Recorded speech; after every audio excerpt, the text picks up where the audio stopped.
Misteri aliran sungai tiba-tiba terputus dan masuk ke dalam tanah membuat warga Corong Gantiang, Nagari Singgalang, Kabupaten Tanah Datar, Sumatera Barat resah. Dari rekaman warga terlihat aliran sungai di hulu cukup deras, namun di bagian hilir kering karena air masuk ke tanah. Air sungai seakan hilang secara misterius ke dalam tanah dan tidak diketahui kemana arah alirannya. Kondisi ini menambah kekhawatiran warga Sumpar yang masih belum pulih pasca bencana hidrometeorologi sebelumnya. Kemudian ahli geologi dan mitigasi bencana geologi dan vulkanologi Ade Edward pada Sabtu 6 Desember 2025 memberikan penjelasan ilmiah terkait kejadian tersebut.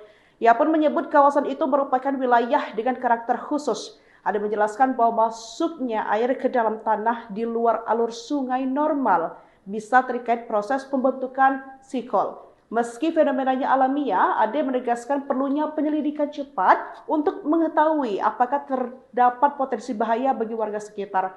Jika rumah warga berdiri di atas area rongga atau jalur aliran bawah tanah, potensi bencana seperti amblesnya tanah bisa terjadi sewaktu-waktu.